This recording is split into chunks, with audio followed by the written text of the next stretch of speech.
धन्यवाद सभापति महोदया। आओ झुककर सलाम करें उनको जिनके हिस्से में मकाम आता है। बहुत खुशनसीब होते हैं वो लोग जिनका लहू देश के काम आता है। मैं सबसे पहले ऑपरेशन सिंदूर में जो हमारे देश की सेना है उसने जो पराक्रम दिखाया, शौर्य दिखाया, उसके लिए उनको सैल्यूट करता हूं, जय भीम करता हूं। और पहलगाम हमले में जो निर्दोष हमारे नागरिक शहीद हुए या अन्य जो लोग उसके बाद सीज फायर के बाद जो शहीद हुए, उन सभी लोगों के लिए प्रार्थना करता हूं कि उनके परिवारों को कुदरत दुख सहने की शक्ति दे। महोदया, मेरे कुछ सवाल हैं सरकार से। क्या सरकार यह स्पष्ट कर सकती है कि आतंकियों को भारत क्षेत्र में प्रवेश और पहलगाम जैसे पर्यटन स्थल पर पहुंचने में किसने मदद की? क्या सुरक्षा एजेंसियों को इस हमले की पहले से कोई खुफिया इनपुट प्राप्त हुए थे? यदि हां, तो उन पर क्या कार्रवाई हुई? पहलगाम हमले में शहीद हुए नागरिकों और स्थानीय ड्राइवर माजिद खान के परिजनों को सरकार द्वारा क्या मुआवजा और सहायता दिया गई? क्या सरकार पर्यटकों की सुरक्षा सुनिश्चित करने के लिए विशेष स्टैंडर्ड ऑपरेटिंग प्रोसीजर लागू कर रही है?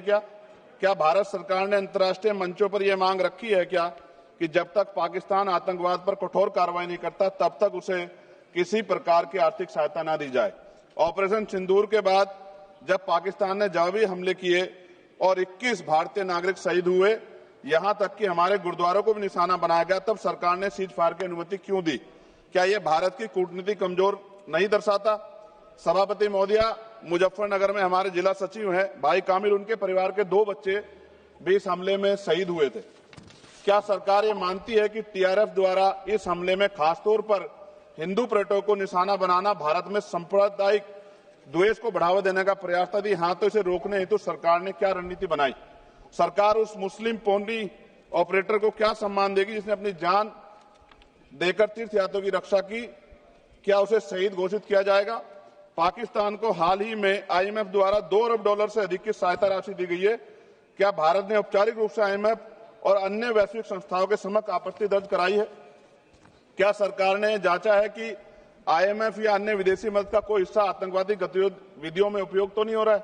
क्या सरकार ये स्वीकार करती है कि पहलगाम हमले में खुफिया तंत्र पूरी तरह विफल रहा है? यदि हां, तो कौन जिम्मेदार है और उसके विरुद्ध क्या कार्रवाई होगी?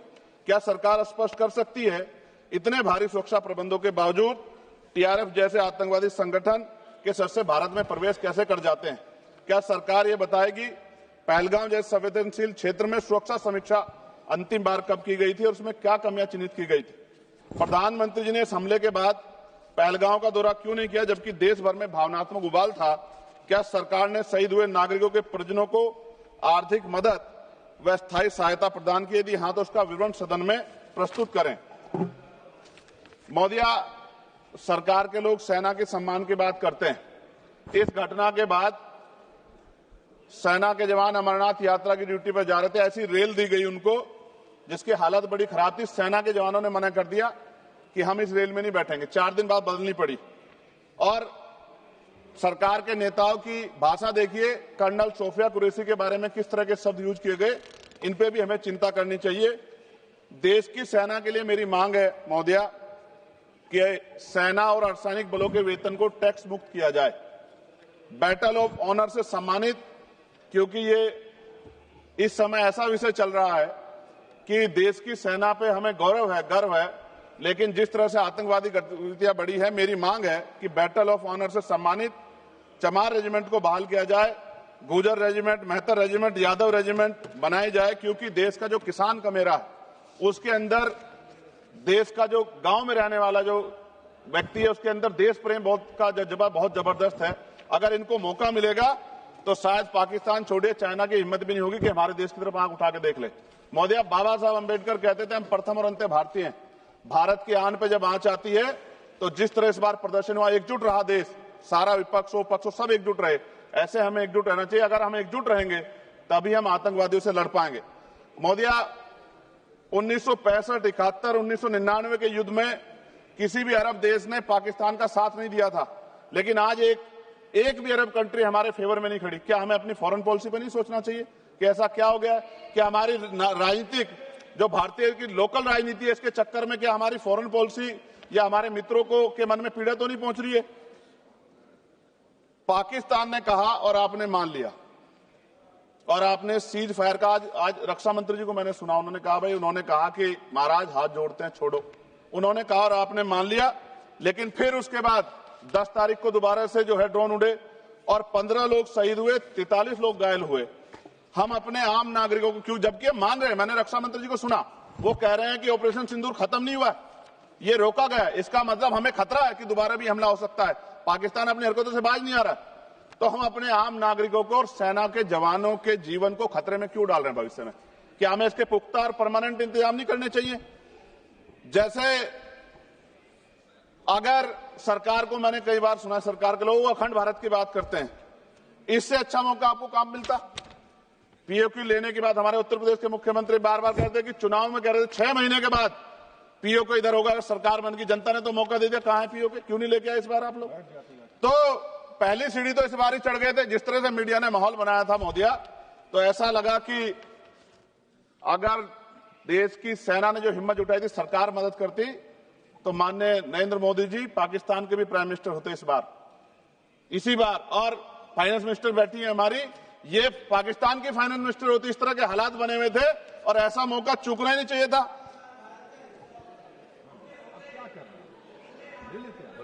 ले लेते, इससे अच्छा मौका किसे कैसे मिलता? पूरा देश एकजुट था। मोदी, मैं खत्म करूंगा, पूरा देश एकजुट था, इससे अच्छा मौका कहां था?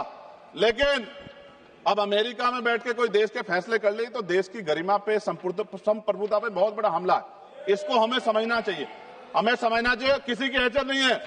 भारत दुनिया में इकलौता ऐसा देश है जिसका कोई मुकाबला नहीं कर सकता है। यहां का 140 करोड़ देशवासी एकजुट खड़ा है और सबको जवाब दे सकता है।